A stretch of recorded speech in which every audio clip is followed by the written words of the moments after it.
This video is a 1-hour presentation of the USGS Evening Public Lecture Series titled Iron Mountain, California, an Extreme Acid Mine Drainage Environment. The presentation is being hosted in the USGS Menlo Park facility. The host welcomes the audience and introduces the speaker, Charles Alpers, who is a USGS research chemist. As Charles is giving his presentation, he is continually pointing to and referring to slides presented on the screen. The slides are a mixture of charts, graphs, and photos. At the end of the presentation, there is a question and answer session with members of the audience.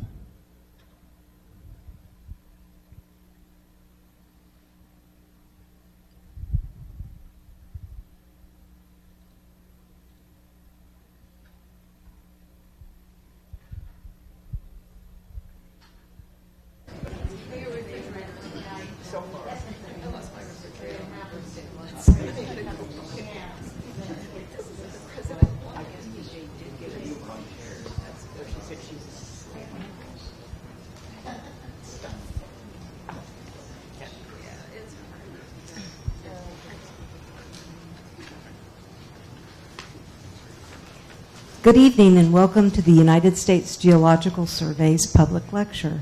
I'm Diane Garcia and I work with our Science Information Services group here in Menlo, and I'm really happy to see you all here for our July lecture.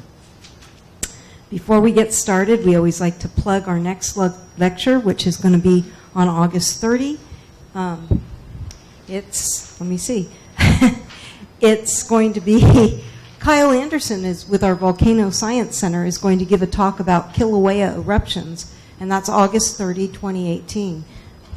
Please take a flyer from the back, and please mark it on your calendar, and please come back. We hope to see you. But tonight's lecture is Iron Mountain, California, an extreme acid mine drainage environment, and it will be presented by Charles Alpers. Charlie Alpers is a research chemist with the USGS's California Water Science Center in Sacramento, California.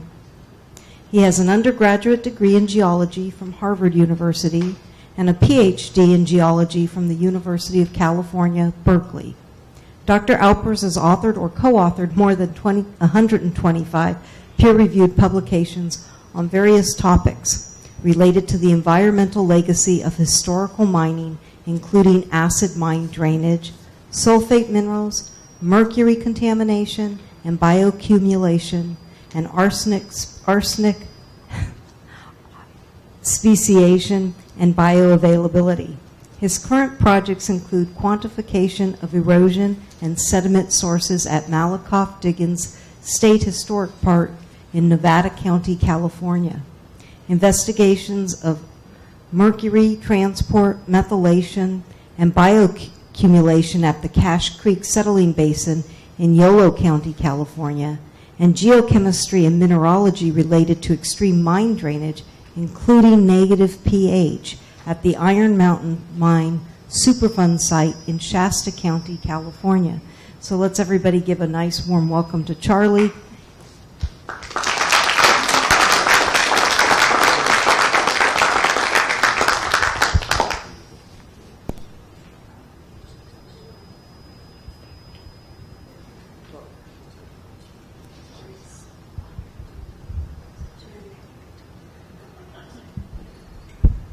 Hang on while we have technical difficulties solved.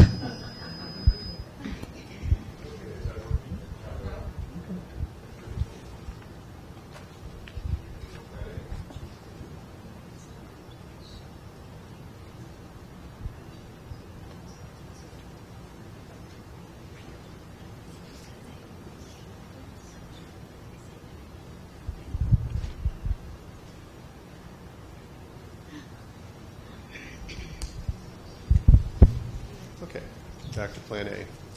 Thank you, Diane, for that nice introduction, and thank you to the organizers for inviting me to speak today. Okay, how's that? Okay, I'll start over. Thank you, Diane, for that introduction, and thank you to the organizers for inviting me to speak today. Are we going to change back?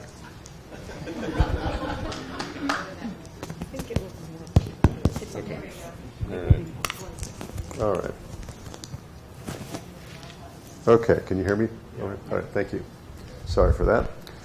So tonight's topic is Iron Mountain, California, and it's a natural laboratory that we've been fortunate to be able to work at for several decades now at USGS, and it turns out to be among the most, if not the most, acid water ever recorded in the world. So it's a pretty special place, and as we'll see, we've had a chance to do some pretty interesting research there.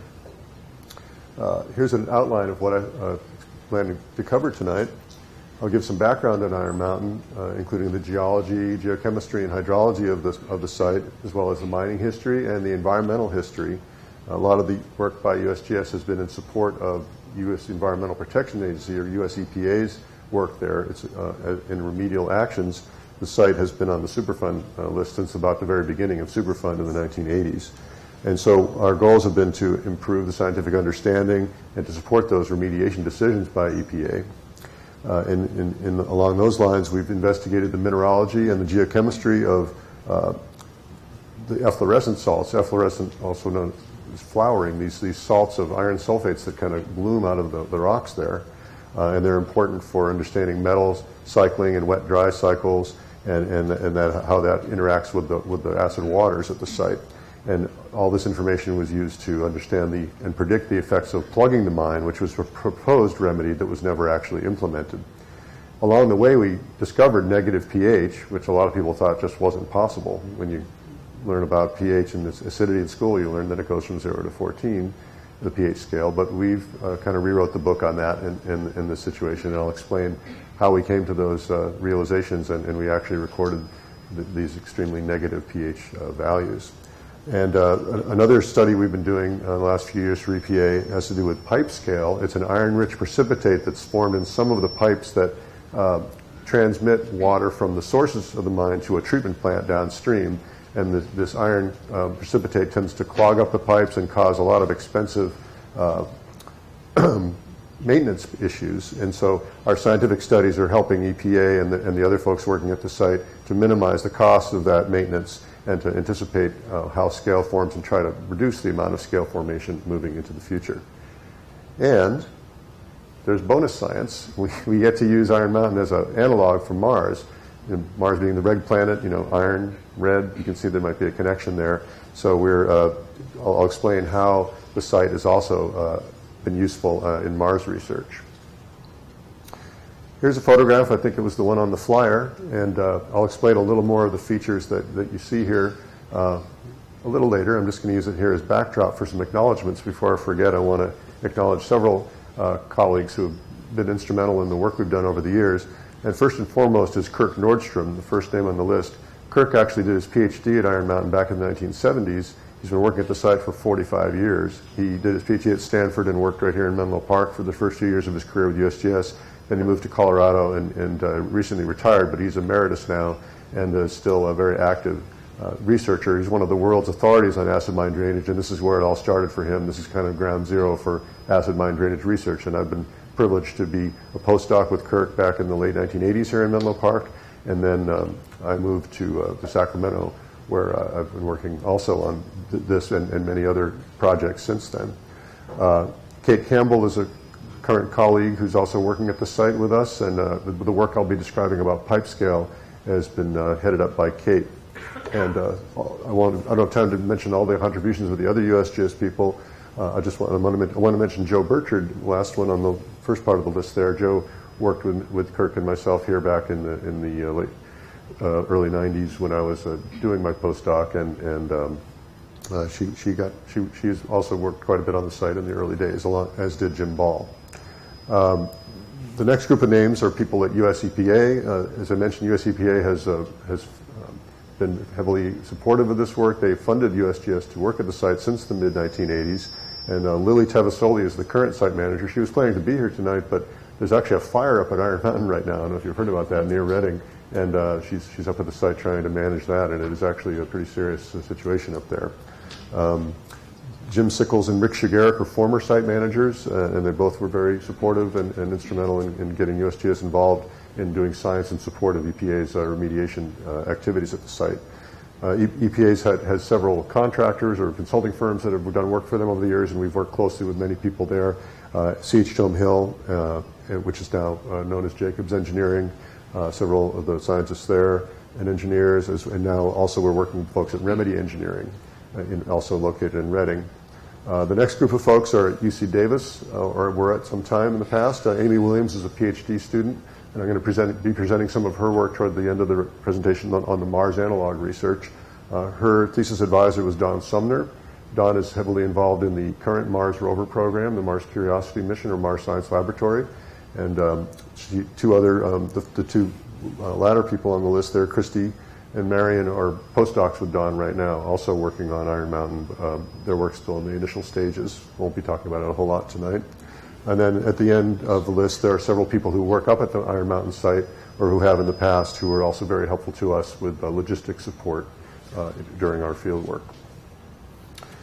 Here's a map showing Northern California. You see the red box there, and then the state here at the northern end of the Sacramento Valley, and the sort of the southeastern portion of the Klamath Mountains.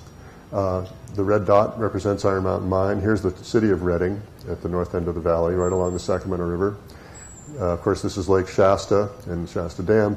There's a small reservoir just downstream of Shasta known as Keswick Reservoir. It doesn't really look like a reservoir on this map, but it's a long, skinny reservoir known as an afterbay that regulates the flow out of Shasta. And Iron Mountain drains through some creeks that flow into this Keswick Reservoir. The main creek is Spring Creek, and we call this the Spring Creek arm of Keswick Reservoir. And then Slick Rock Creek is on the southern side of Iron Mountain, and Boulder Creek on the northern side. These are the creeks that are most heavily contaminated by the acid drainage coming off of the mountain itself. And this aerial photograph shows the same area pretty much. Here's Slick Rock Creek on the southern side of Iron Mountain. You see this scar. You can actually see this from space, but you can also see it from Highway I-5 as you're driving north, as you go from Red Bluff to Reading. If you look to your left, you'll see a scar on the hillside, which is this waste pile. Here's Boulder Creek draining the north side of the mountain, flowing into Spring Creek. They flow by this Minnesota Flats treatment plant. It was actually the place where mine tailings and mill tailings, the ground up stuff that didn't have valuable minerals, was stored. But they removed those tailings, and it was the only flat space around to build this treatment plant that I'll describe a little later. Here's Keswick Reservoir, that long, skinny afterbay, and here's the Spring Creek debris dam, which collects water from Spring Creek before it flows into the Spring Creek Reservoir, the Keswick Reservoir. The pH down here used to be quite low, and it's improved quite a bit, as we'll describe in the remediation. First, I want to talk about the geology and the mining history. The deposit Iron Mountain is known as a massive sulfide. Sulfides are minerals such as pyrite, iron sulfide, or fool's gold, and other minerals that are more valuable are chalcopyrite and sphalerite. They're also metal sulfides. Chalcopyrite is copper, iron, and sulfur. Sphalerite is zinc and sulfur. And they all tend to form, in this case, on the seafloor. Maybe somebody who's seen pictures or videos of black smokers, these deep sea vents that have hydrothermal water. It comes up and it has the metals in it.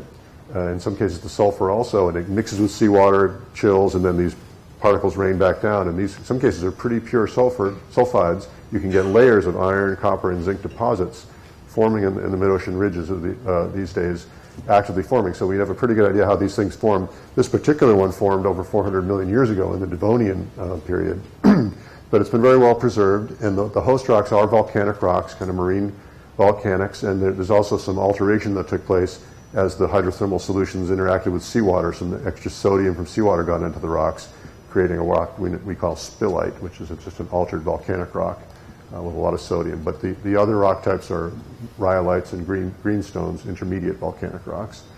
So this was a series of these massive sulfide lenses that were almost 95% or more pyrite and other sulfides, so very pure sulfur deposits really with metals, and they were surrounded, kind of sandwiched between volcanic rocks. And so this is a very attractive target for mining because you can really get a high concentration of the ore minerals you're looking for. Some mines, the minerals are dispersed through, you have to mine a lot of rock.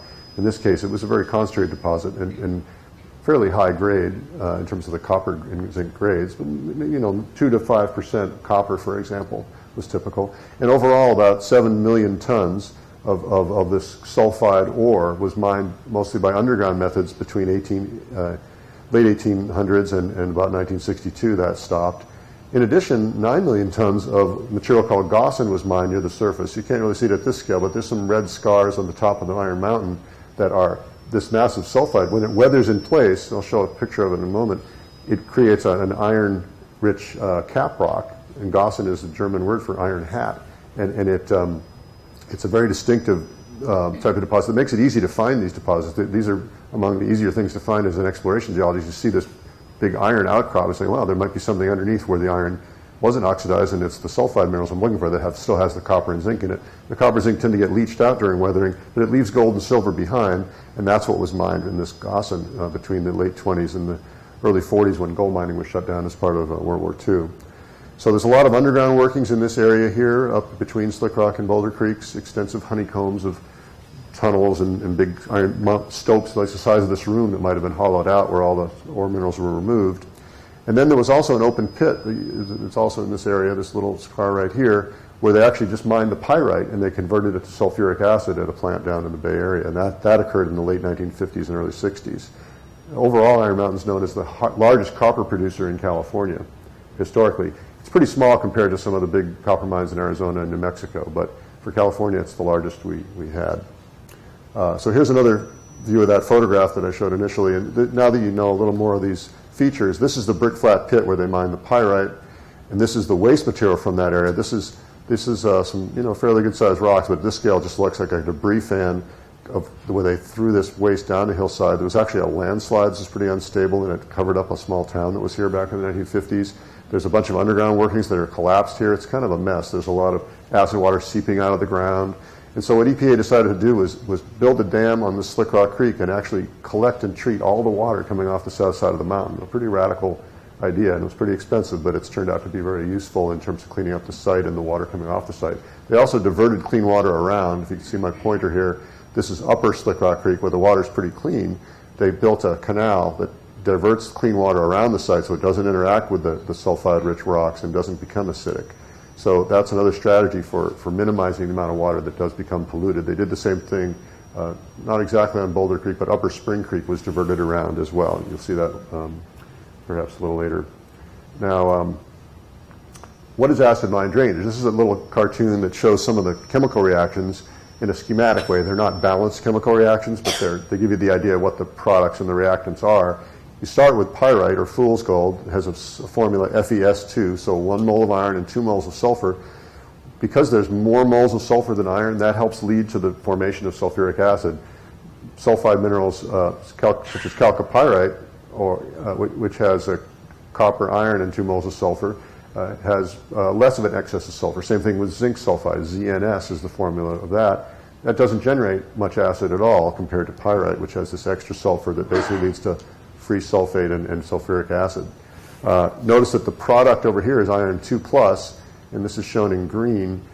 Iron 2+ is known as ferrous iron, and the more oxidized version is called ferric iron, here shown in orange. And they're pretty important differences. We need to understand iron chemistry in detail to really understand acid mine drainage. And one of the things that's interesting about it is that the iron, initially oxygen is the oxidant, as you might expect, just like in a fire, you need oxygen to fuel it, right? But bacteria help these reactions, and the oxygen starts producing some iron 2+, but then bacteria can convert that iron 2+ to iron 3+, and the iron 3+ can actually become the oxidant for future reactions. So once this gets going, the rates increase quite a bit, and you start getting more and more acid water, and this becomes the rate-limiting step. This, again, hard to pronounce, but acidithiobacillus ferrooxidans is one of the more common iron oxidizing bacteria, and they can be free-floating in solution or attached to the surface of the pyrite. So those are some of the basics of pyrite oxidation and how it relates to acid mine drainage. Here's another cartoon that represents kind of the hydrology and geochemical setting of the site. This pink mound is representing Iron Mountain itself, and the brick flat pit here at the top. The green area is saturated in groundwater. Anything above that is now above the groundwater table, or would it be partly wet or dry. And this water table used to be higher, but the mining actually caused the water table to drop. And that gives access of oxygen to all the sulfide minerals that might be left behind. They said they mined about 7 million tons of pyrite ore and copper and zinc bearing ore out of this mountain, but they left at least that much behind.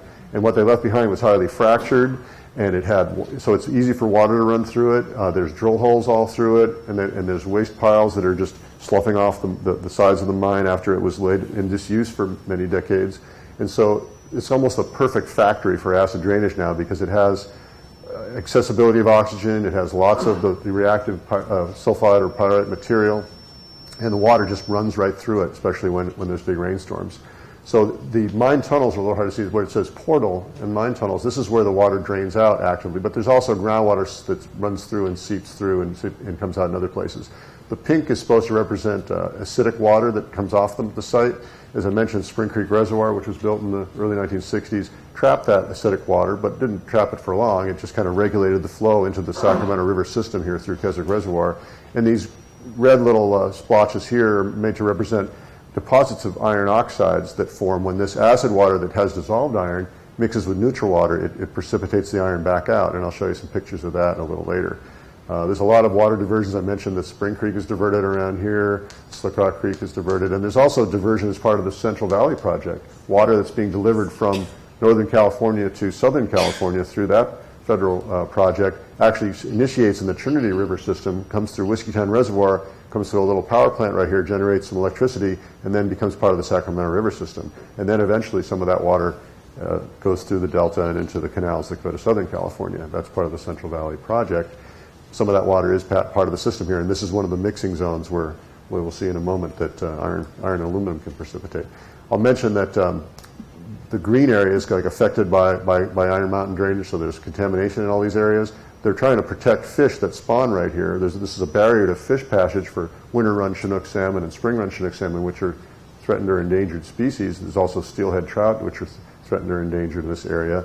And if copper gets above about 6 parts per billion or micrograms per liter, then this is a problem for these fish. A lot of them can die, and they all should pretty much die around 50 parts per billion of copper. There is copper sources from other copper mines above Lake Shasta as well. So it's a pretty complicated system, but I'm hoping to give you just a sense of how Iron Mountain is, very contaminated in these areas, a little less contaminated down here. And this area was bad before, but now it's been cleaned up and is looking pretty good, as we'll see. Here's one other cartoon, and then we'll get to some real photographs. So this is a cross-section through the deposit showing how the massive sulfate was originally one continuous lens that formed on the seafloor, but then 400 million years is a pretty long time geologically. These rocks were faulted, and a normal fault just kind of moves one block up and the other block down, and that caused a little displacement in the ore body. So they're now called, they have different names. This is called the Hornet ore body, and this is called the Richmond mine, the Richmond deposit, and then the Blick Flat Pit deposit up here. So they're all originally part of the same lens, but now they're given different names. And we're going to focus mostly on the Richmond deposit, Richmond mine. You can see its tunnel drains out here, and the next thing I'll show you is a photograph right here where the Richmond tunnel comes out. That's known as an adit, where you can walk into the mine, and the water draining out here is pretty distinctive. It's this really pretty bluish green color. Call it Iron Mountain lemonade, but you really don't want to drink it. Its pH is between 0.5 and 1, so this is more acid than just about any water that's actively flowing out of a mountain. And as we'll see, we get lower than that. I told you we're going to get negative here, but at least in terms of the chemistry. But this is what we're looking at coming out of the mountain, and sometimes pretty large quantities. In fact, I've got the flow rates here. These happen to be in liters per second. If you multiply by 16, you get gallons per minute, which might be more familiar to folks. So looking at about 30 to several hundred gallons per minute flowing out of this at these very high concentrations. The concentration of copper, for example, 250 milligrams per liter. I can't seem to get my pointer to show up here. 250 milligrams per liter. Usually geochemists report copper in micrograms per liter, which is 1,000 times lower. So that's 250,000 micrograms per liter. And remember, I mentioned the standard is 6. So this is way, way above the standard. You would instantly kill just about any wildlife that came into contact with that water. The only thing that lives in there pretty much is bacteria. And if you put a shovel in this water, well, it doesn't stick around very long. This is an anecdotal but verified story of a shovel that I think spent 24 hours in that stream, and that's all that was left of it. If you take a fresh rock hammer and put it in, you can copper plate a piece of steel that goes in there, but you don't want to leave it in too long or it might look like that. So it's a pretty active geochemical environment. Now this is a picture of the gossan, that oxidized portion that's up on the surface, and this is again what explorationists would look for. Here's a residual piece of pyrite that's in the middle of the gossan that didn't get oxidized, and there's a lens cap for scale. If you can't see it very well at this scale, but there's little holes in this rock, and they're actually little cubes where the pyrite grains were before they, and then they became oxidized and left behind what we call a boxwork texture. So there's some very distinct textures in the gossan here, and it's evidence that this was formerly a rock that was almost all sulfide, and now is all the iron stayed behind, but the sulfur left when we had that oxidation reaction. Remember, you make ferrous iron and sulfate. Well, any ferric iron that stays behind becomes insoluble and makes a solid product. So in terms of the environmental history, Iron Mountain is known for being one of the first environmental regulation places or lawsuits.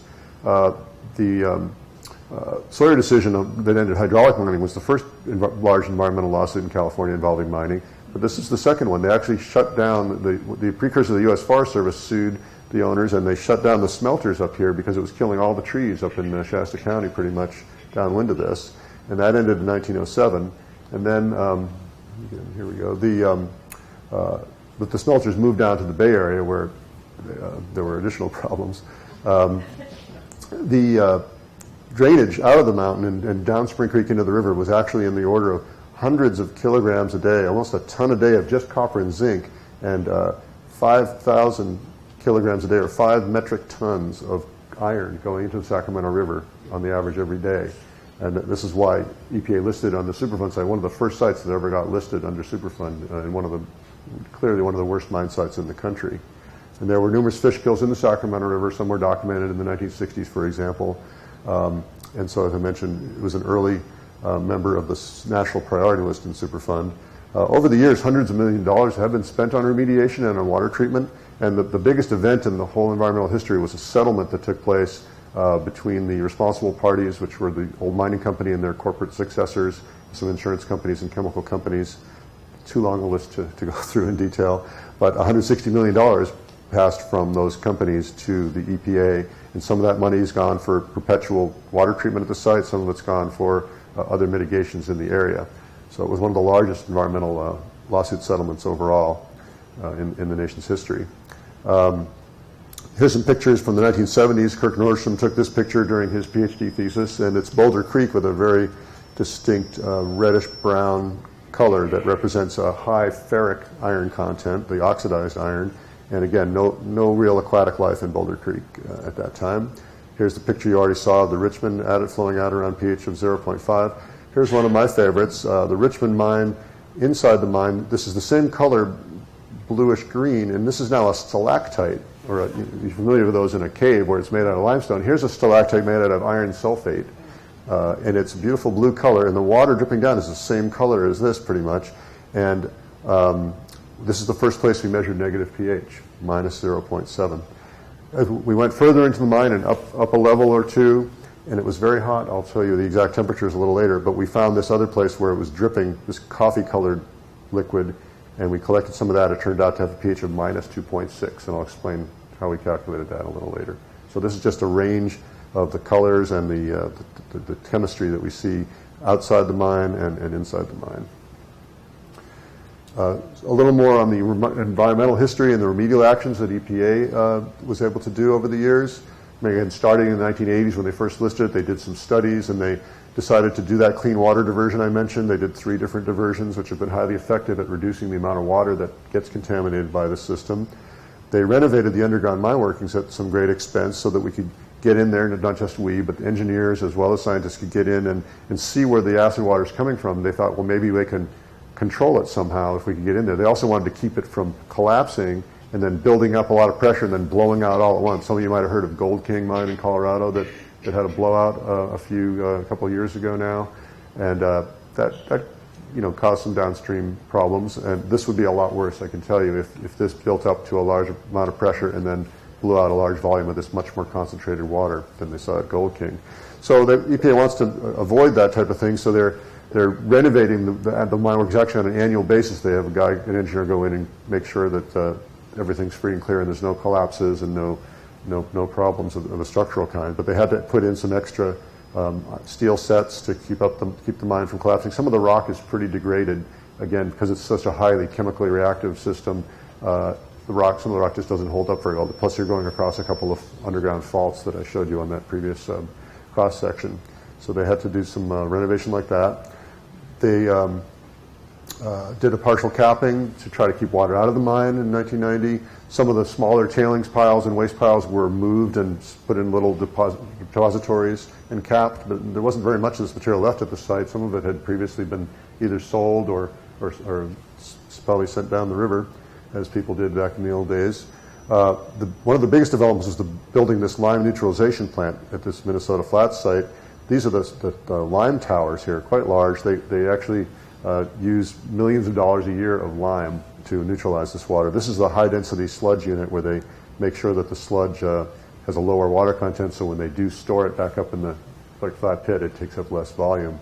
So this is a very sophisticated and efficient treatment plant that's been active since about 1994, and it's been very effective at reducing the loads of copper and zinc that leave the system. As I mentioned, they dam and treat the sources, and they also removed those contaminated sediments from Keswick Reservoir in the late 2000s and early, I guess, ending in 2011.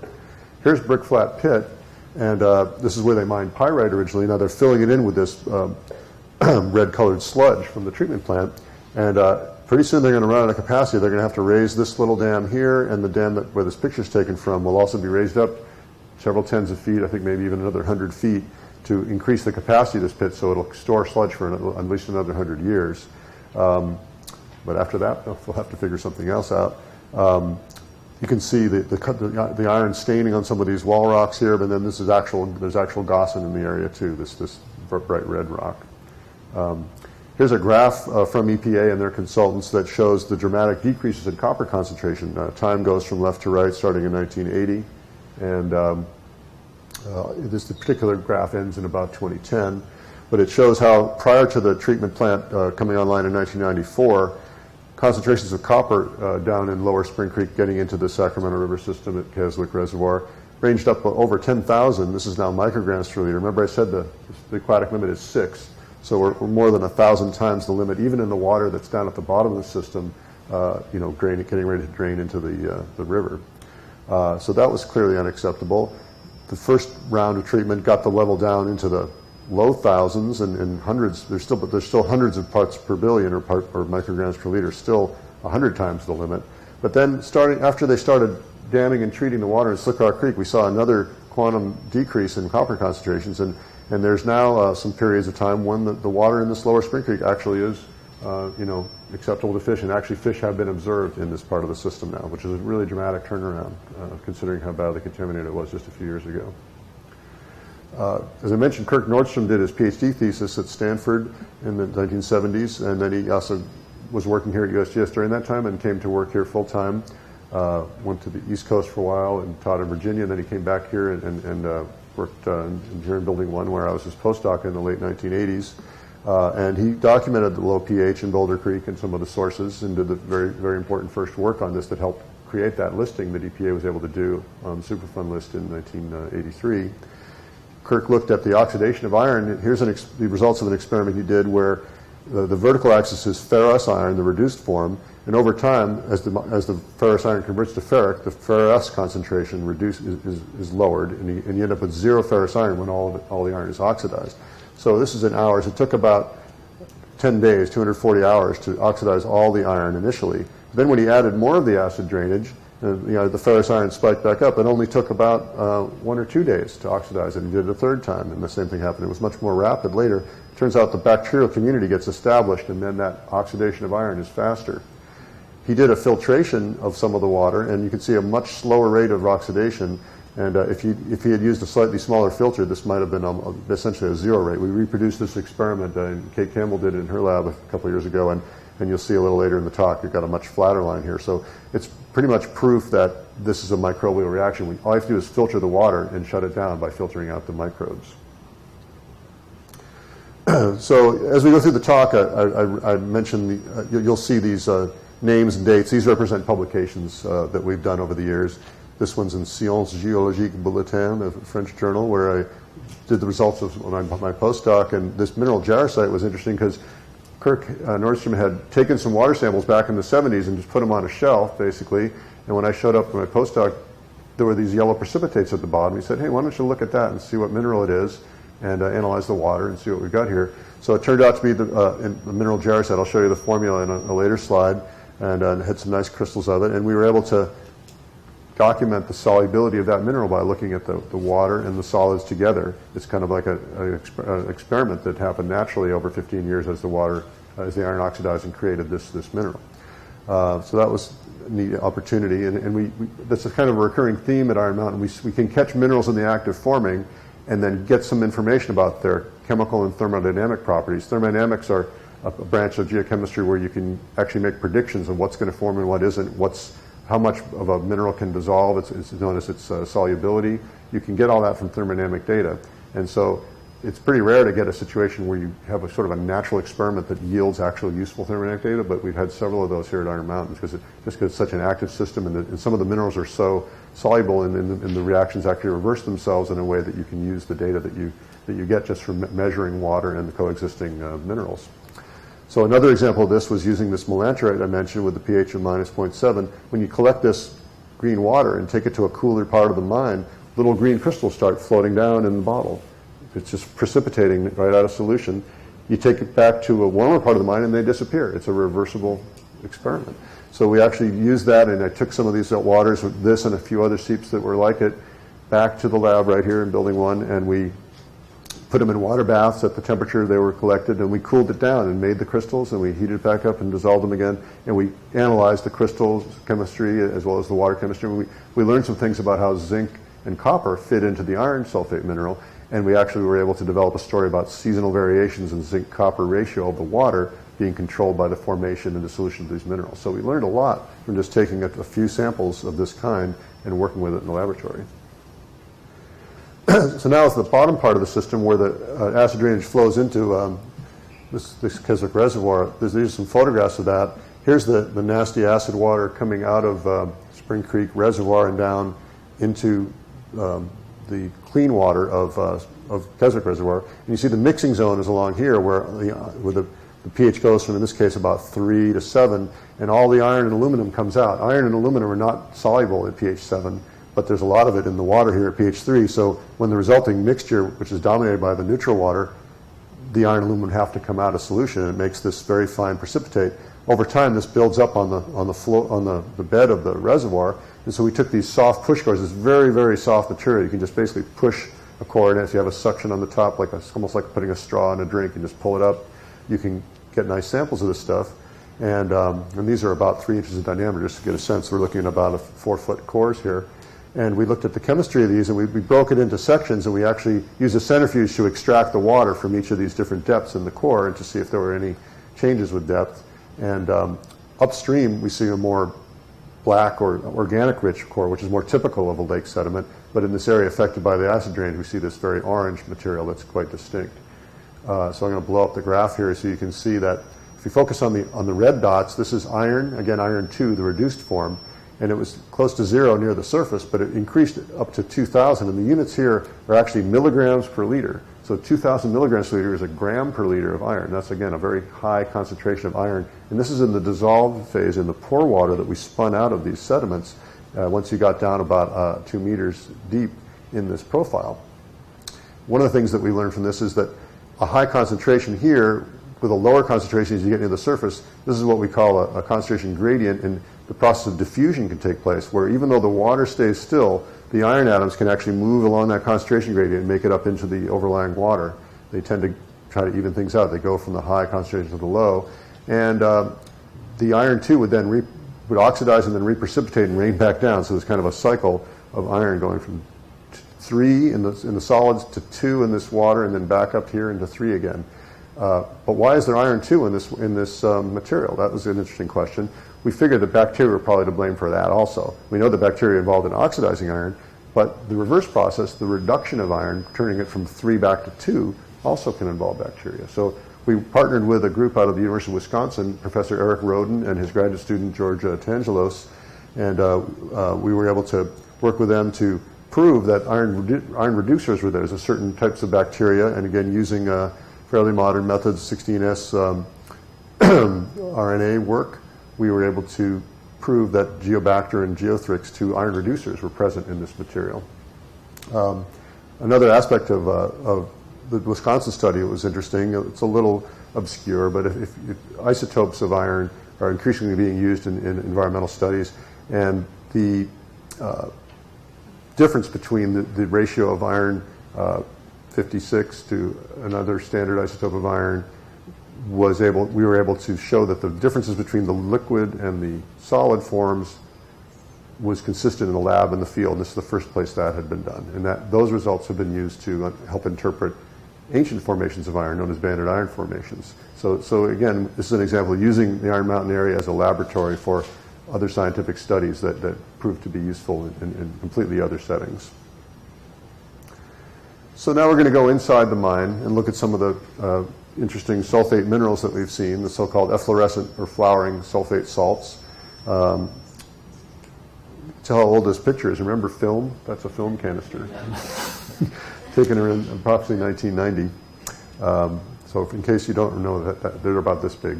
Anybody younger than that? I think most people in the room have used those.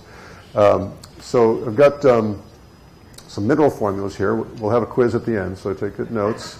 The purple one is kind of pretty, and it's fully oxidized iron, iron 3+ or ferric iron with sulfate. A pretty simple mineral formula. It's just ferric sulfate, and this dot here and the H2O means there's water of hydration in the mineral.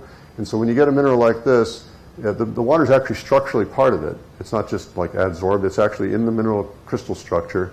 And if you were to heat that mineral up, you could dry off the water and create a different form that had lower water. And actually, decreasing the humidity has the same effect. So these minerals are actually kind of hard to collect and store. They're not real popular with mineral collectors because you got to keep them in controlled humidity conditions, controlled temperature, and also some cases you put them in mineral oil that kind of excludes them from the atmosphere altogether. And it's not quite as much fun to take your minerals out and play with them if they're in oil. But they are nice to look at, as you'll see. There's some minerals that are just pure iron 2, such as this halotrichite pickeringite. This is the creamy mineral. It's kind of a velour texture, kind of like a blanket. And we'll see a close-up of some of these a little later. That's a series. There's a whole group of these different compositions, and I just picked two here with iron and magnesium along with aluminum. This one has a lot of water, 22 moles of water. And then voltite is the black or very dark green mineral, and it also has essential potassium as well as both kinds of iron, iron 2 and iron 3. So there's quite a range of iron chemistries in the water and in the solids, and it makes it a really fascinating place to study iron and iron sulfates. By the way, the pH of the stream that's flowing by this area is 1.5, which in most settings would be considered pretty low, but at Iron Mountain there's actually several that are lower. Here's a close-up of the coquimbite, the ferric sulfate, and this picture and the next few were taken by George Robinson, who's a professional mineral photographer. So we had some help with that. Here's a picture of the halotrichite. This is the almost looks like asbestos, very long, wispy crystals. This is the one, again, that makes kind of a blanket texture at a larger scale. And then this is voltite, again, a stalagmite of voltite. It's made up of small crystals that are kind of octagonal shape. But you get some pretty spectacular forms of these. And here's, again, my favorite melanterite and the bucket we collected in. And this shows some detail on the composition. It's mostly the ferrous sulfate. Just a pure melanterite would be 1 mole of the Fe2 and 1 mole of sulfate and 7 waters of hydration. But when we analyzed this chemically, we found that there were small amounts of zinc, copper, and magnesium in there as well. And as I said, I did some experiments regarding the zinc and copper contents, and that turned out to be quite interesting. The temperature of this water, by the way, 38 degrees C, that's over 100 degrees Fahrenheit. And this is, I'll mention that the reason the temperatures are high inside this mine is actually because pyrite oxidation is an exothermic reaction. It gives off heat, and the faster it goes, the more heat. And so we actually there's a thing called the silica geothermometer. By the silica content of the water, you can tell how warm that water might have been once. And back before we even went into the mine, Kirk Nordstrom and a colleague named Bob Potter back in the 70s said, hey, you know what, there's 150 milligrams per liter of silica in this water. According to the thermometer, it should be 60 degrees centigrade back in there. And sure enough, that's a pretty good prediction. We've measured temperatures now as high as the high 40s, and probably there is a 60 degrees portion of the mine. So the hot temperature is not just because it was a hot day, it's because that mine naturally is producing heat as this Pyrite oxidation reaction moves forward. A couple of very nice studies were done by Heather Jameson, who's a professor at Queen's University in Kingston, Ontario. We were able to partner with her and her graduate student, Claire Robinson, and another professor up there named Ron Peterson. They studied the copiapite group minerals as well as jarosite group minerals that were forming. The jarosite is in these little drip. These are stalactites again, not made out of carbonate like in a regular cave, but made out of iron sulfates. In this case, potassium, sodium, iron sulfate, and this is the ferric sulfate, and this is hydronium is actually essentially acid. It's H plus and H2O together. We call it H3O or hydronium.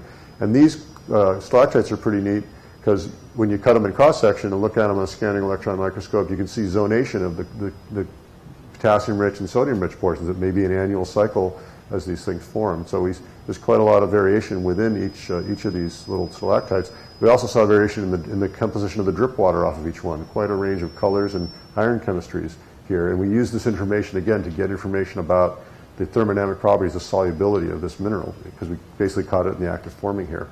Another one, the copiapite group, there's both aluminum and magnesium-rich portions here, the two different textures that you see.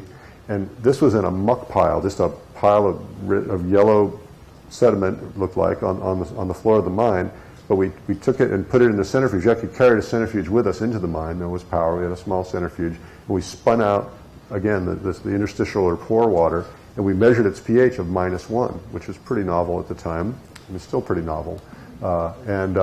It had very, very high iron concentrations, and this, again, is one of the only measurements of the solubility of copiapite group minerals taken from field measurements. Here's another very interesting mineral that we see called rhomboclase.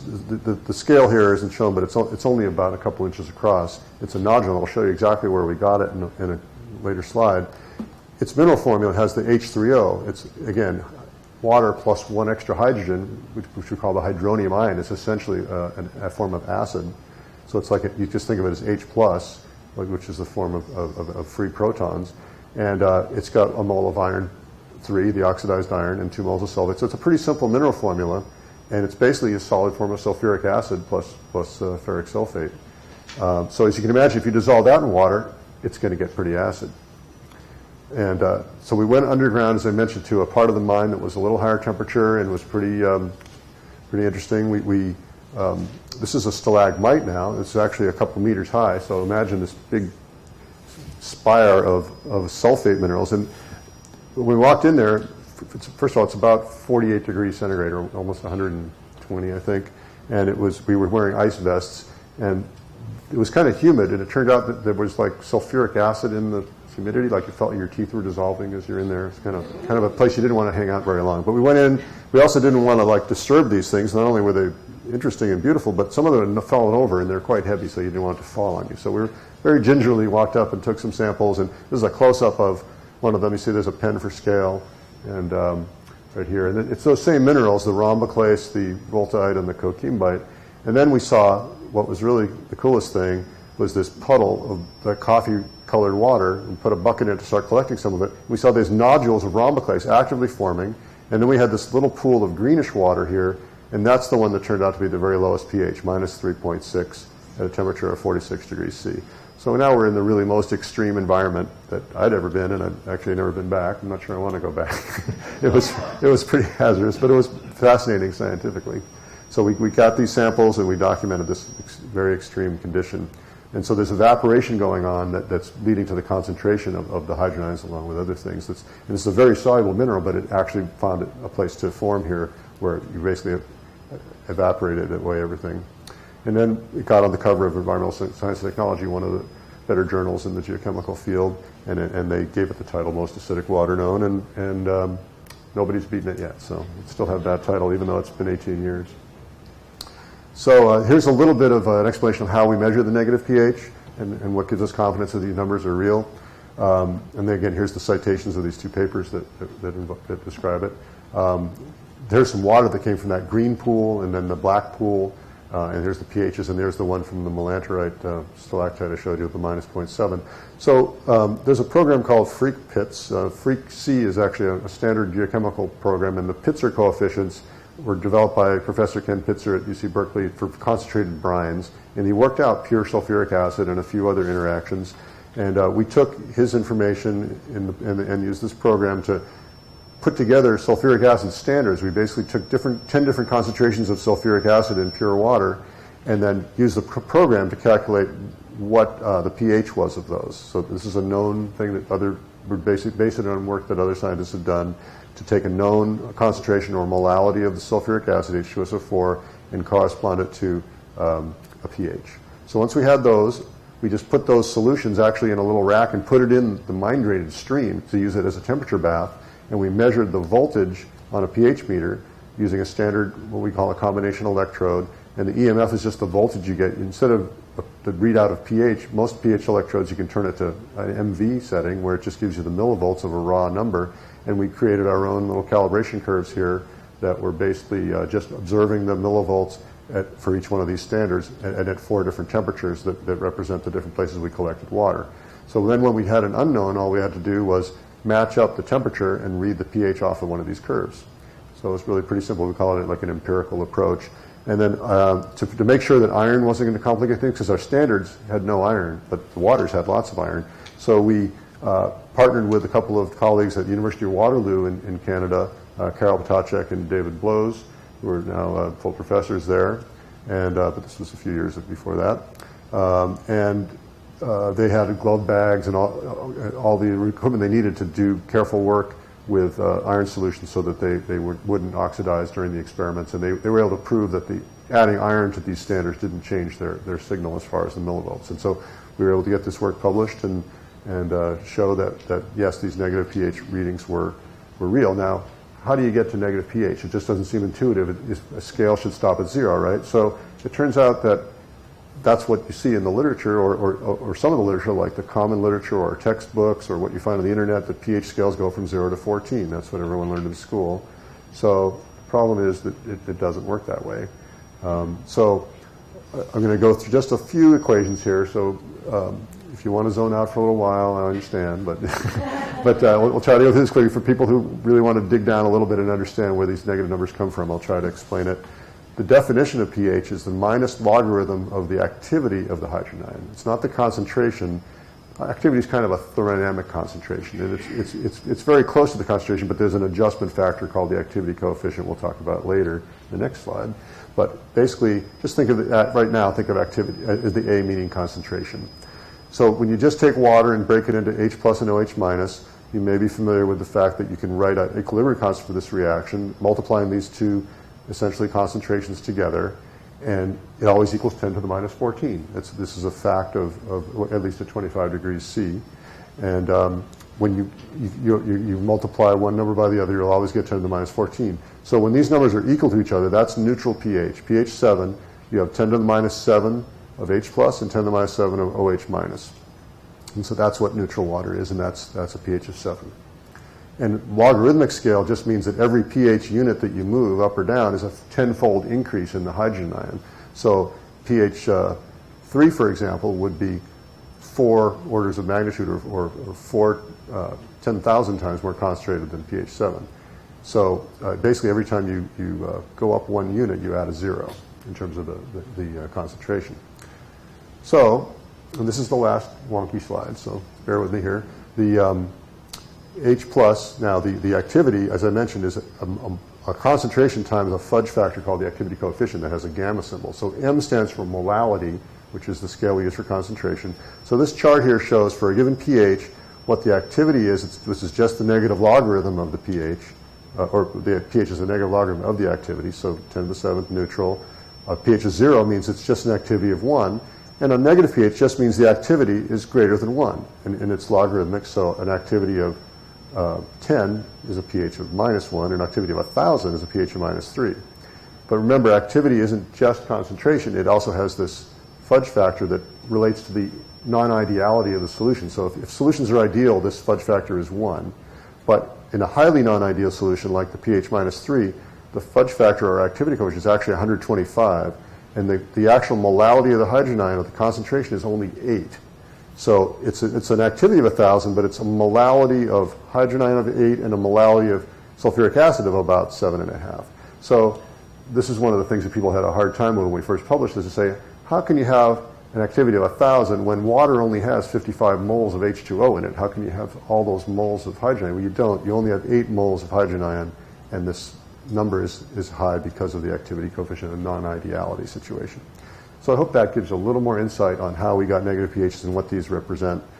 And so there's a very nice little article in the Journal of Chemical Education, published in 2006, that says, you should really be using an open-ended pH scale. This 0 to 14 isn't realistic, because we have examples of negative pH. We actually have examples of highly basic solutions that are greater than pH 14. 15 is possible, and even higher. So I went to the literature and actually found, in addition to the Iron Mountain sample here, the lowest pH of a hot spring was minus 1.7. And this was published back in the 1950s and 70s. So negative pH was known before we did our work. We just kind of moved the bar a little further negative. And it's the most acid mine water by far that's been recorded. But on the high end, just for interest, saturated sodium hydroxide solutions have a pH of about 15. Concentrated KOH solutions can be as high as 17 on the pH scale. In terms of natural waters, some work done here by Ivan Barnes, who was a USGS scientist here working in Menlo Park. He found pHs over 12 in some of the springs related to serpentinization and perhaps metamorphic fluids coming up from deep in the crust here in the coast ranges. And then over in Jordan, they found the highest pH ever recorded, which is almost 13. And there's also a high one in pore waters from the Mariana Trench, and again associated with serpentinite down deep in the ocean. So we're talking about very extreme environments, but it's interesting that there's no natural pHs above 14, only in the laboratory, whereas there's definitely natural hot springs that pH less than 0, and our mine water, which you could sort of say is semi-natural. I mean, it's formed by natural processes, but it's in a man-made opening.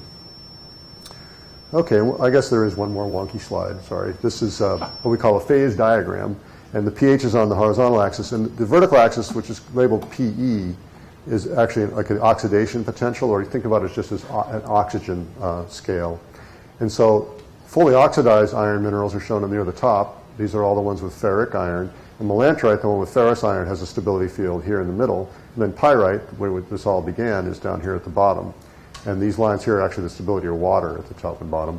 And just want to show that what we observed in the mine, as far as rhomboclase forming at the most extremely low pH, copiapite, we found it at about a -1, jarosite at a +2. They're in the right order for the thermodynamic properties. And this system doesn't include potassium and some of the other things that were there. So we expect these fields to grow as you add more elements. So we're very pleased with the way these turned out. And some of these are based on experiments done by my co-author, Euro Majlan, who now teaches in Germany.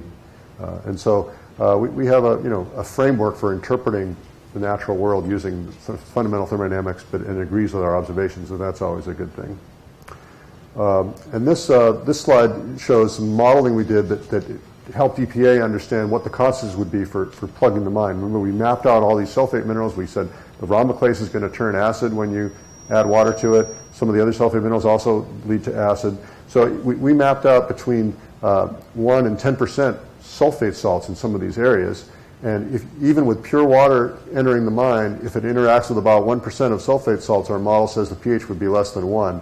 And if you start with mine water of around pH 0.5 and use that to flood the mine, or let the mine fill up on its own and not inject pure water, you're already starting at very low pH, and then it's just going to go down from there. So EPA was faced with this decision about, do we plug the mine and have this very large volume of extremely acid water kind of poised to bust out and cause a lot of damage, or do we just do the more conservative thing and treat the water? And that's, of course, what they ended up doing. So now we're going to change our focus to the pipe scale part of the... am I already out of time? Well, I'm sorry. I kind of went on a little bit. You guys want to stay a little longer? Yeah. A little more? Okay. Sorry about that. But we have two more, say, 10-minute sections to the talk.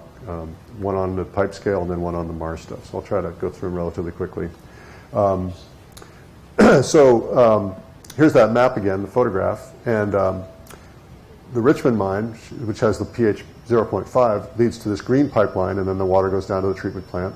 And then there's this Slick Rock Creek, the area that had the landslide, and that actually pumped water out of the old collapsed mine workings here. They call that PW3. And then there's a Slick Rock Creek Reservoir I mentioned where they collect all the water in this side of the mountain and they treat that. That's shown here. You can't really see it too well.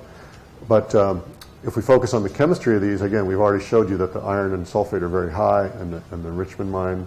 And then over here in PW3, they're about 10 times lower of iron and maybe 7 times lower of sulfate, and the pH is 2.6. This is now sort of what you might consider normal acid mine drainage around the country. 2.6 would be found at many sites, but here it's the sort of lesser of the two evils, but it's still pretty nasty stuff. It's still going to kill fish. So they're treating this water as well. And then this map now shows, I'm going to show in red some pie charts that show the proportion of ferric in red and ferrous in blue. So this water we're pumping out of the PW3 is about 1,000 milligrams per liter of iron, and a little bit of it is the ferric.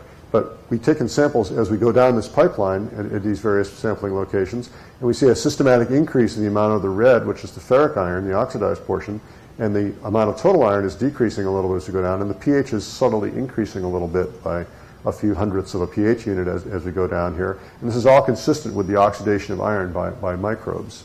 And so we were able to model this, and we'll show you how that comes out in a little bit. And this is just a picture of what the pipe looks like with that pipe scale in it. And so the management challenge is they have to clean out these pipes fairly often. Like every year, they have to shut the whole system down and bring in these mechanical devices to scrape out the scale, and it's very expensive. It costs literally hundreds of thousands of dollars a year to the company that's doing this maintenance and water treatment. So they were trying to prevent the scale from forming, or at least make the cleanup easier.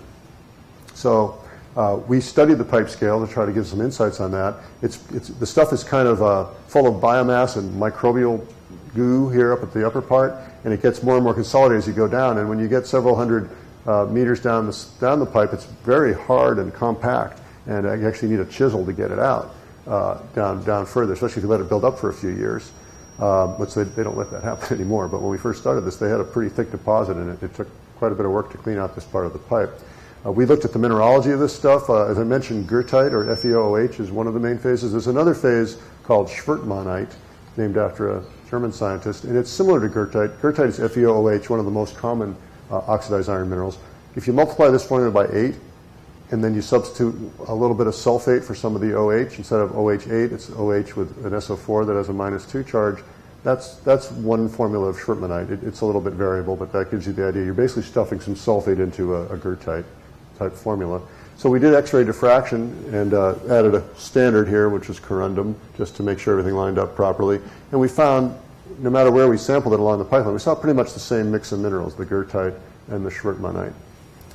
And here's a scanning electron microscope. This is a scale bar of 10 micrometers, or about 1/10 of a human hair. So this is very fine-grained material, very fluffy precipitate that forms in the pipes. We measured carbon and nitrogen concentrations, and they decrease as you go downstream in the pipe. In the upper part, there's a lot of this biomass, this floating goo, microbial slimes, et cetera. It really shows that this is a very organic process. Kate Campbell measured what they call most probable number of cells, 10 to the 10th. That's a very large number of cells per milliliter at the upper part. So very large biomass going on here, and that it decreases 10 to the 4th as you go downstream. As I mentioned, she redid the oxidation experiment that Kirk Nordstrom had done several years earlier, and again we saw that when you filter the sample, there's very slow oxidation, the abiotic rate, because you filtered out the microbes. When you just have water by itself, it takes a couple days, or in this case about a day, to get going, and then the ferrous iron decreased and went down to 0 after about 4 or 5 days. But if you have scale present in your experiment, the oxidation starts right away. So the scale is harboring some of these microbes and making it faster to get the oxidation going, whereas you just have water. Even though it's not filtered, it takes a while to build up enough microbes to start the oxidation process.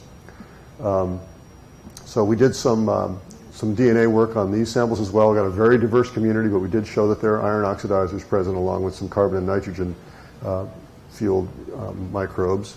And we did some laboratory culture also that showed that there was iron oxidizers. And we're using that to develop a geochemical model. We're actually turning it into a one-dimensional transport model. We did some tracer injections into the pipeline to measure travel times, and you see how the peaks of lithium, in this case, spread out a little bit. We call that dispersion, and that's another thing we need to account for in the model. So we were able to get some very nice data. This actually shows the data and the model together. They're pretty tightly correlated. And so Another thing that, for management, that's turned out to be interesting is if you mix some of the acid water from the other side of the mountain, the Richmond mine stuff, 5 or 10% of that will cause the scale to not form at all, because it brings the pH down below 2, and these iron minerals that are forming are too soluble. They won't form at pH 2. They only form at pH sort of 2.5 to 3. So the company's actually using this idea. I won't say this is our idea, that it was their idea, but we tested it geochemically with our code, and we calculated the exact percent you would need to avoid the pipe scale from forming. So they're considering injecting some of the more acid water in the less acid pipeline to prevent the scale from forming. Another thing we figured out is that if you let the water flow faster, it doesn't have time to oxidize, and so they were sometimes running it at a pretty slow rate, and that's going to lead to more scale formation. But if you flush that stuff through, don't give it time to oxidize and make the scale, that will also improve the situation. We're continuing some of this work looking at trace metals in the scale and other aspects of the chemistry. And I want to mention also that there's increasing work at the site, mostly by the private company that's working up there, in recovering metals from the mine drainage. And so this is a work in progress, but if you look at just the value of the metals that are currently going into the sludge, it's in the millions of dollars per year of copper, zinc, and other metals. So there's some serious technical challenges to doing this in an economic manner, but there should be more information coming out on that fairly soon. So finally, the Mars research, which you've probably all been waiting for, right? The fun stuff. My colleague, again, Euro Majlan, published a nice paper that had 3 different kinds of spectroscopy. These are all instruments that, with the exception of the Zanes, the FTIR, or Fourier Transform Infrared, the Mossbauer, and down here the Raman and LIBS, or laser-induced breakdown spectroscopy, done by Pablo Sobron, my colleague who was in Spain at the time he did this work. These are all types of spectroscopy that are either been to Mars or going to Mars, either in a rover or in a remote platform, so that by building up a library of the spectral properties of some of these minerals, we can see if they might be detected on Mars. And Iron Mountain happens to have some of the best specimens of these minerals, so the folks doing this work, requested to borrow some samples from Iron Mountain, and we were happy to collaborate on that. And finally, the search for life on Mars, which took us, again, to the Gaussian, the oxidized cap, as well as the pipe scale. The Gaussian, we were looking for preserved textures that form perhaps thousands or tens or even hundreds of thousands of years ago as the Gaussian was forming. The pipe scale, we know, is pretty much currently forming, maybe at the most 2 or 3 years old in between cleanouts. And so by finding similar textures in the two, it's kind of proof we know this is a microbial reaction. It's proof that we had microbial reactions in the Gaussian. And Amy Williams, who did this work, went through great pains to kind of prove that these textures were biological. And one of the most significant things she found in the pipe scale were these tiny, thin filaments. They're actually, this is again a 10 micrometer scale bar, 1/10 of a human hair width. These filaments are less than a micrometer wide, and they're a little longer than that. But they're very, very small, and they tend to degrade over time. But she has a model where they form kind of a central place for iron crystals to crust onto them, and then you get a feature called a lumen, which is basically a hollow hole in the middle of this crusty filament. And so this texture, with a certain amount of curvature, she's quite convinced is biological. And in case here you really see how it forms. You start with a microbial filament, and then you encrust it and then degrade the filament. You get a hollow set of spheres basically stacked up. Well, she saw some similar textures in the Gaussian. When she looked at those in scanning electron microscope, we see again these collections of spheres lined up in filamentous forms, and she has a similar kind of conceptual model of how you might evolve these textures over time and preserve the filamentous texture of this with a central lumen in some cases. So finally, here's a high-resolution picture of a collection of these filaments. She calls it a Z-stack. When you have kind of a vertical stack of a bunch of filaments, you get a certain texture from that. So the question is, if you saw something like this on Mars, you could say, well, this is evidence of microbial life. That would be pretty exciting news, of course. Even if it was ancient life, nobody's ever really proven that there ever was life on Mars of any kind. So, but the problem is we don't have a microscope or instrument on Mars that is that high resolution. This is less than a micrometer per pixel. But the current best instrument on Mars for this is the Mars Hand Lens instrument, of the MOLY instrument. It has about a 14 micrometer pixel. So if you take this photograph and kind of fuzz it out to 14 micron pixels, you still can maybe make out a filamentous network here. And that's one thing they're looking for now as they zoom in on iron-rich rocks on Mars. That would be a clue that perhaps there's evidence of microbial life in the past that oxidized that iron and left this signature behind. So, in conclusion, shown that the mines at Iron Mountain have some of the most acidic and metal-rich water in the world and a wide array of pretty interesting metal sulfate salts. USGS has done some environmental geochemistry and mineralogy work that has improved understanding of these processes and helped EPA in its remediation decisions, especially that key decision in 2000 to treat water instead of plug the mine as part of the settlement that occurred. And as I mentioned, EPA has been very successful overall in reducing copper and zinc loads to the Sacramento River by more than 95%. So overall, a big success in terms of the overall environmental signature of the deposit. And we continue to be able to use Iron Mountain as a useful laboratory for scientific research on environmental science, including the biogeochemistry of iron oxidation, and I've mentioned the pipe scale, the Mars analog studies. And one part of the study I haven't mentioned that's ongoing, I just wanted to mention briefly, Lower Spring Creek, where that water flows from the mountain down into the Sacramento River. EPA is interested in the cycling of copper and pH and how those things change and what are the geochemical processes. So USGS is working together with EPA and its consultants to try to address that, and we hope to have some more information on that in the near future. So I'll just conclude me saying I'd be happy to take your questions, and I'll just point you to a couple of places to find more information if you're interested. We have a website down here at the bottom that if you just Google USGS Iron Mountain, California, this will come up. We have all the references that I've mentioned today that are available online and are linked there. There's pages about the Mars research, the sulfate minerals, and the pipe scale. And finally, this reference over on the right, this is a photograph on the cover of a book I co-edited on sulfate minerals. It published back in 2000, but it's still, I think, the definitive resource on sulfate minerals. And again, my co-editors were Kirk Nordstrom, who's been instrumental in all this work over the years, and John Jambor, an excellent geochemist who unfortunately passed away a few years ago. But this book is out there and is available for digging deeper into the sulfate mineral kingdom. So I'll stop there. Thank you. Thank you, Charlie. So folks have questions, please use that microphone or raise your hand and I'll bring this handheld to you. Sure.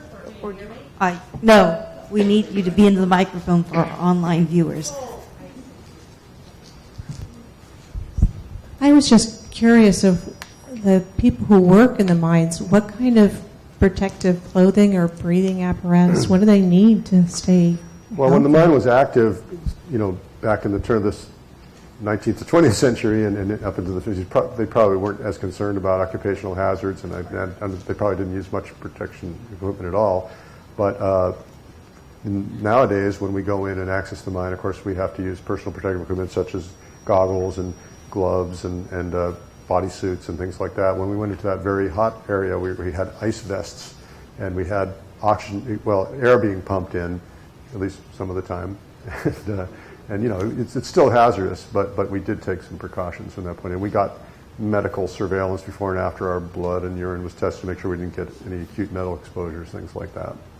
But it's definitely a hazardous environment. There's no doubt about it. It probably wasn't. The acid drain is probably worse now than it was during the mining. It took all those decades when the mine was just abandoned and kind of festering, and stuff was caving in and creating more opportunities for oxygen and water to interact with the pyrite.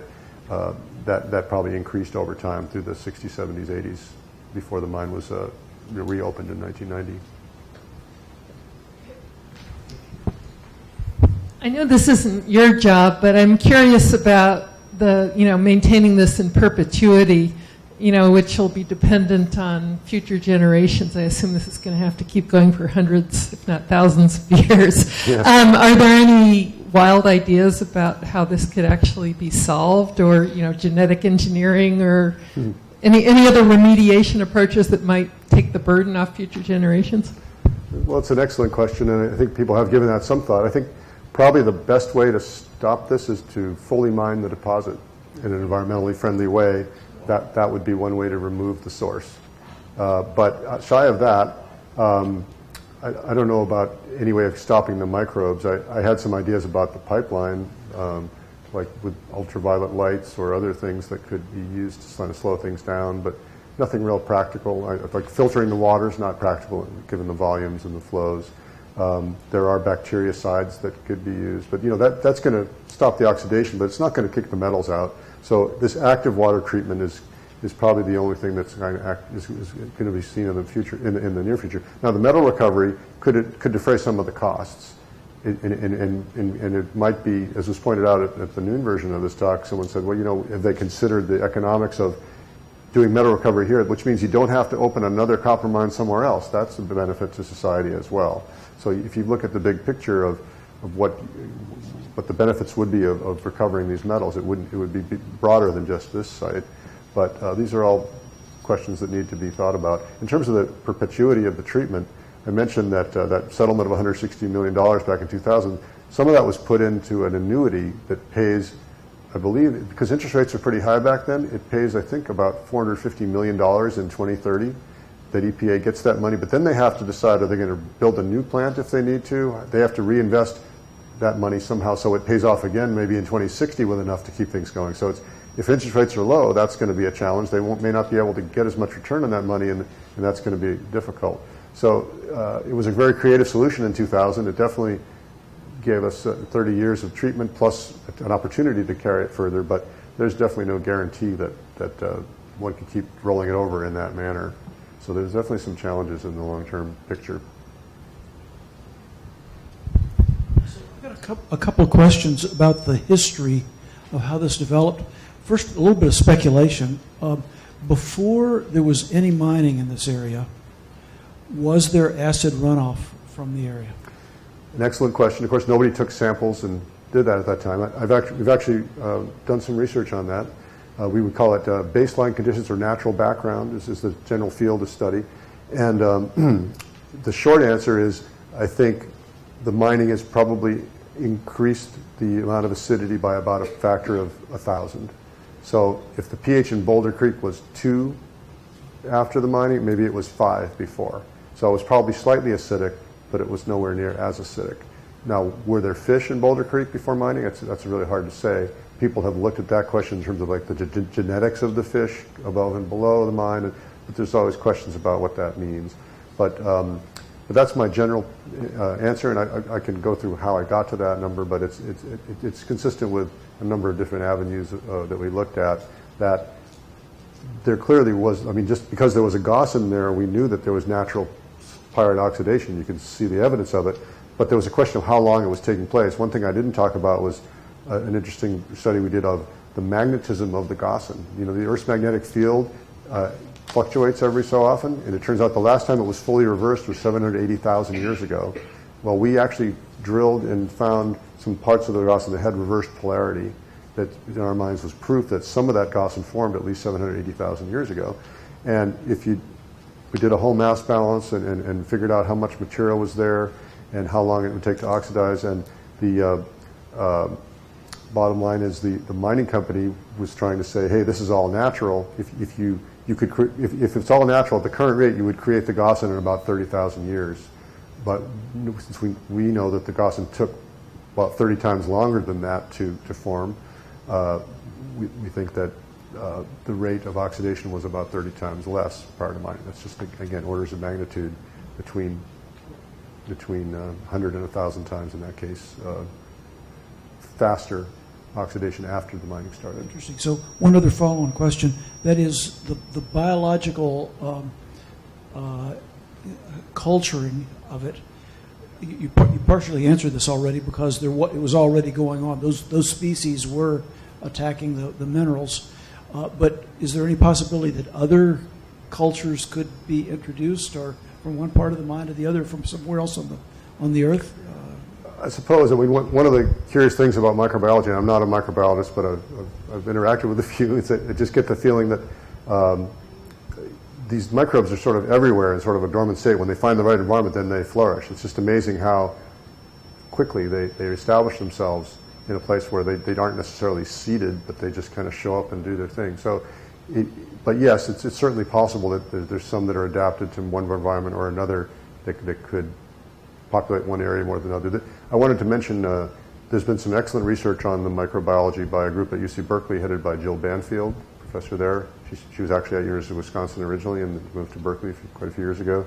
And they did some pioneering work on the microbes. They found archaea, which is different from bacteria, more primitive forms, and some of the world's smallest organisms in terms of number of genes. I think 64 genes or something. It was very primitive. And there's speculation that these are some of the first forms of life on Earth, actually, that were these very primitive microbes that lived basically on chemical energy of the oxidation of iron. So it's a fascinating topic that, again, I haven't been directly involved in that work, but I wanted to bring to your attention.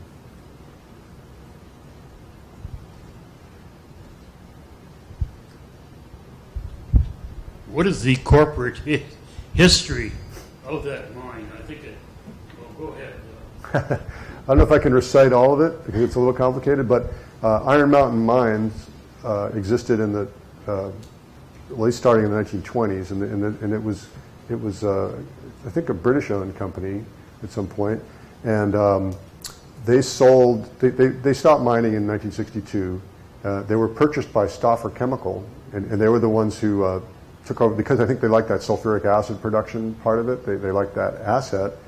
They didn't quite realize they were buying a liability along with it. There's some very interesting paperwork during the litigation that took place with Superfund in the 1980s and might have gone into through the 90s.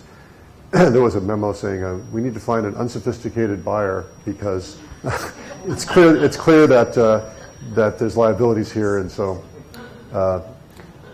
Anyway, but they did, and but meanwhile, Stauffer Chemical was bought by several other chemical companies along the way, including Rhone-Poulenc and ICI Americas, and those are also companies that were involved in the litigation, the settlements, and now the folks paying for things out there is the AIG Insurance Group, which I believe had an insurance policy taken out by one of those large chemical companies for so AIG is basically the ones paying the bills out there for some of this right now. But there's also a complication in that the treatment contract, it's a 30-year contract that EPA bought in 2000 to go from 2000 to 2030 with part of that settlement money. I think about $40 million went toward paying for treatment for 30 years. And the company that did that, I believe, was IT, and then they went bankrupt.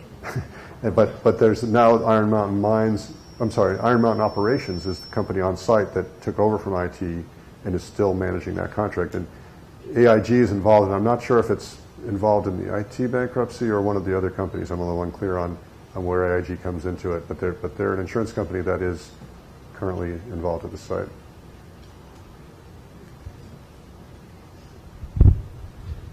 I'm curious about this highly acidic, low pH fluid that's coming out. Is that, I take it that's the most acidic fluid you can have? Yes or no? Well, I mean, in the laboratory you can mix up acids of almost any concentration, and so but the sulfuric acid content of the stuff we measured at pH minus 3.6, that's about a 50-50 mix of sulfuric acid and water, and don't do that at home, because remember you add acid to water, not water to acid. But anyway, at that concentration, it gets very hot. I made some of that up. I told you I had to make those sulfuric acid standards. You do it very, very slowly. So pure sulfuric acid would be much more acidic than that mix, right? Yes, and I'm not sure you can get pure. I think it's always a little bit of water in it. But yes, you can get more than 8 molar. I think you can get 16 molar sulfuric acid, which we didn't need to do, fortunately, for this. So looking at those photos that you had of the adit, for example, where it looked like there was a metal flume or something that the water was running over, why wasn't that dissolving? Well, stainless steel holds up pretty well to it, actually. But I think over time it might degrade. So my last question, what would happen if you stuck your finger in that water? Your finger? Yeah. You'd find out if you had any cuts pretty quickly.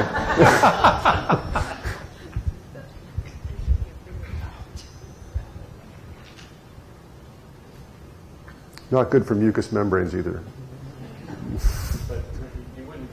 Your finger wouldn't fall off or anything. It would, it wouldn't be like a chemical burn, but it would. You'd probably your skin would start absorbing some of those metals. It's not a good idea. You get exposure over time, but I don't think it would be life-threatening or anything like that. So I have a question about the copper content in drainage before and after remedial action. You had a slide on that. Mm-hmm. The data before the remedial action showed a lot of spike. Yes. what are the what was the reason of the spikes? Okay, I think that's an annual cycle, and you tend to get the a flush. The very first rainfall sometimes dissolves these salts that are forming on the surface as well as in the underground workings, and you see a spike in the concentration during what we call the first flush. So that, I think that's the most common explanation for why you see the highest concentrations. But there's another factor, which is when the sort of engine of acid production gets going and you get water in there, you can start generating more acid and more metals also. So, but then you have more flow, and that causes dilution. So there's competing factors, and I think the very highest concentrations are from those first flushes, but you can get a secondary high from just sort of things heating up and getting cooking in there in a longer wet season. So, but it's definitely an annual cycle, and even though you couldn't see it at that scale, the cycle continues still today. It's just at much lower concentration. But if I were to show you a different plot on a logarithmic scale, you would still see pretty severe fluctuations from wet season to dry season. And today we see concentrations kind of decrease through the wet season. They're highest again in the late fall, and they get lower as you go through the wet season, and they're actually lowest in the summer. Over here. There's also the microphone back there. Getting tired of it. This is good for me. Two questions. Is there any type of plastic pipe that can be used for the drainage? And two, roughly, what would be the price of copper to reopen the line? First question, the plastic pipe. The pipes that have the scale in them are made of plastic. I believe it's HDPE, or high density polyethylene, and it's about an inch thick. And I believe these pipes are very expensive. Maybe, I don't know if there was a price installed or anything, but I've heard the figure $1 million a mile to build this pipeline. So it's pretty, because they have leak detectors and bypasses, and it's not just a simple pipeline. They have a lot of safety factors built in. And some of it's 18-inch diameter and some it's 24-inch diameter, so it's a pretty serious pipe. Your second question, I do not know the answer to, the price of copper that would be needed. From a purely economic point of view, one could run the numbers on that, but there's so many other factors, like to really do that at this site, you might have to inherit some of the liability, and that might be a non-starter for some companies also. So unfortunately, things get complicated with environmental regulations, and it's kind of you touch it, you own it kind of situation in some cases. So, but maybe creative solutions could be found in the future to that. So presently, there's no way to recycle the minerals. It's not happening right now. I would say that prior to the lime neutralization treatment, during the 90s. Well, no, we'll go back a little further. During the 70s and 80s, the Regional Water Board, which is the state agency that's responsible for water quality, they actually encouraged the company to have what's called a copper cementation plant, and they put scrap metal in these tanks and put the water over it, and it actually removed, I think, over half, up to even 90% of the copper concentration. And I don't think it was very costly. In fact, it may have even made money. I'm not sure of the economics of it. And the current conversation involves, like, maybe some aspect of that technology could be used in combination with some other technologies that are out there for removing metals. So basically everything's on the table right now, and finding an economic mix is important.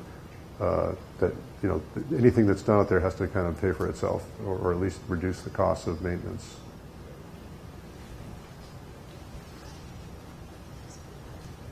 Would you run the slide back that shows the history over time and with the spikes in it?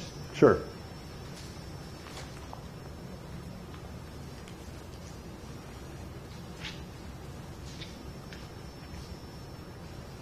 I think we're almost there. Here we go. There it is.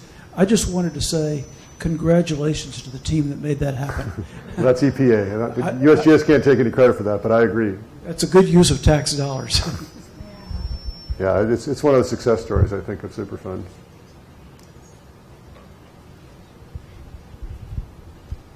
One of your early aerial photos showed the side creek joining the main Sacramento River, and it was a different color. Is that, maybe going back too far now. This one here? Or the one that was red? This one? Yeah. The Spring Creek is... So this is Spring Creek coming down here. This is the Spring Creek debris dam. And this is the Spring Creek arm of Keswick Reservoir. And this is Keswick Reservoir. It's kind of a light green color here. Yeah, but the Spring Creek, where it joins the reservoir, is a different color. Oh, yeah, it's kind of red. Is that what you mean? No, down post-treatment, downstream. Oh, down. Okay, Yeah. let me get my pointer here. Sorry. Can't quite find it. There we go. So this area right here, that's darker green? Yeah. Okay. Yeah, and you can see that dark green color kind of hugs this bank of the reservoir. That's probably due to like cleaner water coming from the power plant that connects to Whiskeytown Reservoir. I don't know when this particular photo was taken, whether in relation to the treatment history, but yeah, you often see two water types, and they don't mix particularly well in this part. This is water from Shasta Dam, and this is water from the Trinity River through Whiskeytown Lake, and then most of the time these days there's no discharge or minimal discharge from the Spring Creek Reservoir. And the copper content of the iron content's a lot less than it used to be. I mean, this used to be pH 2 or 3, and now it's pH 6. So it's another sign that the treatment has gone extremely well, and you don't really see much iron in the Spring Creek Reservoir anymore. But there's still iron kind of lining the banks of this creek below, just from legacy pollution. So is the darker green the clear water, and it's the... I think in this case it is. The darker green is water probably from Whiskeytown Lake. That was relatively clear. And the water coming from Shasta here might have had very fine grained sediment or something in it. Can't explain why it's more of a green color. There's typically not a lot of algae in this lake, either one of them. They're pretty clear water. So again, I don't know the date the photo was taken, so can't really comment on the different shades of green.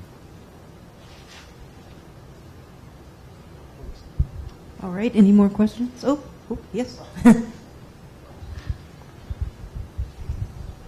Yes, I was wondering if electrochemical electrowinning had been considered for the removal of at least, if not the iron, at least like copper and perhaps like the silver out of the...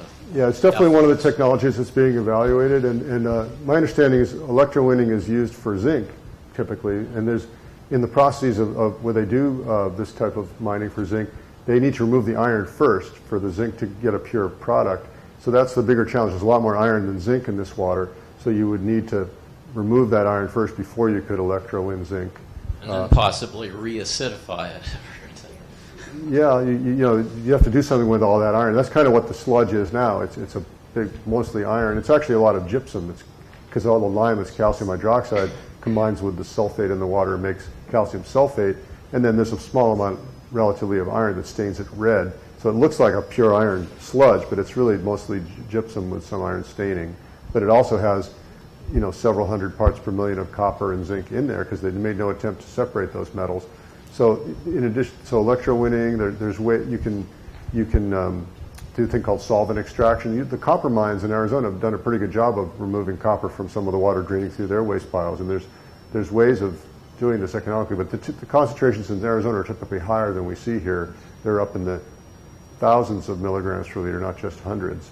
So one of the proposals a long time ago was to take the water coming out of the Richmond mine, which is that bright greenish blue color, and circulate it back in the mine a few times to build up the concentrations even higher, so then it would be more economical to extract the metals. But that never happened. But people are trying creative ideas, and they need to be tested at kind of a bench scale before they can be tried in the field. So it's a process, and because the water has so many things in it, and most of the metal recovery schemes want to get one metal at a time. You have to kind of figure out the right sequence and do things that work economically. So it's pretty challenging. Yeah. You mentioned that the steel sets were replaced with stainless steel? No, I don't think I said that. Somebody mentioned why not use a fluid. I'm not sure what they were referring to when they saw the steel, but those steel sets I don't believe are stainless. I'm not sure though. Yeah, I was wondering what in that environment what. Yeah, I think the steel does deteriorate after a while. And that's one of the maintenance issues. Yeah, the cost would have been astronomical. Yeah, but I think they figured probably replace it every 10 years would be cheaper than building it with something that expensive. Okay, one last question, I see. I'm coming to you.